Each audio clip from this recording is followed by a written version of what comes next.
प्रश्न है, एक 2 सेंटीमीटर लंबी वस्तु 20 सेंटीमीटर फोकस दूरी के एक उत्तल लेंस के मुख्य अक्ष के लंबवत 30 सेंटीमीटर की दूरी पर रखी है। प्रतिबिंब की प्रकृति, स्थिति एवं आकार ज्ञात कीजिए। तो जो वस्तु की लंबाई है वो 2 सेंटीमीटर दे रहा है ना, तो स्मॉल एच होगी वस्तु की लंबाई। वस्तु की लंबाई की स्मॉल एच से लिखते, स्मॉल एच बराबर हमको दे रहा 2 सेंटीमीटर। 20 सेंटीमीटर फोकस दूरी के उत्तल लेंस, उत्तल लेंस की फोकस दूरी कितना, 20 सेंटीमीटर दे रहा। और उत्तल लेंस की फोकस दूरी कैसी हो, धनात्मक होती है। अब जो वस्तु है वो उत्तल लेंस के मुख्य अक्ष के लंबवत 30 सेंटीमीटर की दूरी पर रखी है। तो लेंस से वस्तु की दूरी, और इसका प्रतीक क्या होता है, यू, और यू का मान कितना दे रहा है, 30 सेंटीमीटर दे रहा। जो वस्तु होती है लेंस के हमेशा बाईं ओर रखी जाती है, इसलिए यू का मान क्या होता है, ऋणात्मक होता है। चाहे दर्पण की स्थिति हो और चाहे लेंस हो, यू का मान हमेशा ऋणात्मक होता है, क्योंकि वस्तु जो होती है दर्पण या लेंस के हमेशा बाईं ओर रखी जाती है। दूरी कभी भी ऋणात्मक नहीं होती है। माहेश्वर केवल यही प्रदर्शित कर रहा है कि वस्तु जो है वो दर्पण के बाईं ओर रखी गई है। तो यू क्या है, उत्तल लेंस से वस्तु की दूरी। आपको ये लिखना कोई जरूरी नहीं है, आपको समझाने के लिए मैं लिख दे रहा हूं, ठीक है। आप डायरेक्ट लिख सकते यू का मान -30 सेंटीमीटर, ठीक। प्रतिबिंब की प्रकृति, स्थिति एवं आकार हमको ज्ञात करना है। तो एफ दिया, यू दिया, लेंस का सूत्र लगा देंगे तो स्मॉल वी का मान को मिल जाएगा, ठीक। तो लेंस का सूत्र क्या कहता है, 1/f बराबर 1/v माइनस 1/u। मान रख देते हैं, एफ का मान है 20 सेंटीमीटर, वी का मान हमको ज्ञात करना है 1/u, यू का मान है -30 सेंटीमीटर।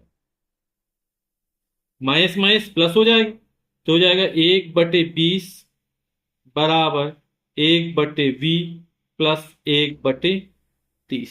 1/30 से पक्षांतर कर देते हैं तो हो जाएगा 1/20 माइनस 1/30 बराबर 1/v। एलसीएम आ जाएगा, लघुत्तम आ जाएगा 60 आ जाएगा। इसमें 20 का भाग 60 में 3 बार जाएगा, तो 20 तिया 60 है ना।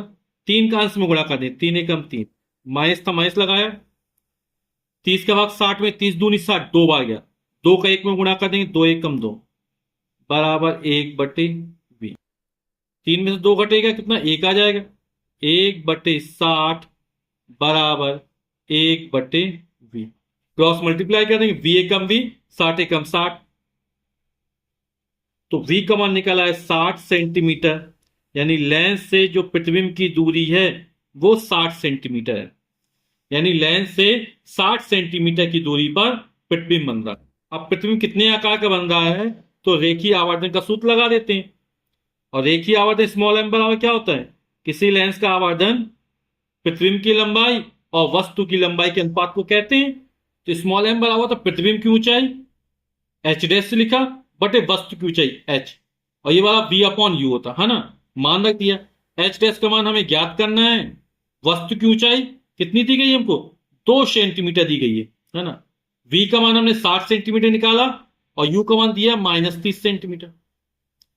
तो एच डैश का मान निकाल, 2 का गुणा कर देंगे यहां पर, तो एच डैश बराबर हो जाएगा 2 × 60 बटे 30, माइनस 30 से कम 30, 30 दूनी 60, 2 बार गया ना, 2 दूनी 4, तो ये आ गया -4 सेंटीमीटर। तो इसका मान ऋणात्मक आ रहा है ना। तो प्रतिबिंब जो है वो वस्तु के सापेक्ष क्या बन रहा, उल्टा बन रहा है। यानी प्रतिबिंब कैसा होगा, वास्तविक प्रतिबिंब होगा। वस्तु के सापेक्ष कैसा बन रहा है, उल्टा बन रहा है। और 30 से कम 30, 30 दूनी 60, तो है ना, प्रतिबिंब की जो ऊंचाई है 4 सेंटीमीटर निकली और वस्तु की ऊंचाई कितनी दे रहा था, 2 सेंटीमीटर, तो दुगना बन रहा है ना। तो प्रतिबिंब का आकार दुगना है, प्रतिबिंब वास्तविक है और वस्तु के सापेक्ष उल्टा है, और लेंस के दूसरी ओर बन रहा है 60 सेंटीमीटर की दूरी पर लेंस से। तो उत्तर में दें, प्रतिबिंब लेंस से 60 सेंटीमीटर की दूरी पर 2 गुने आकार का, वस्तु के सापेक्ष उल्टा तथा वास्तविक है या वास्तविक बन रहा है।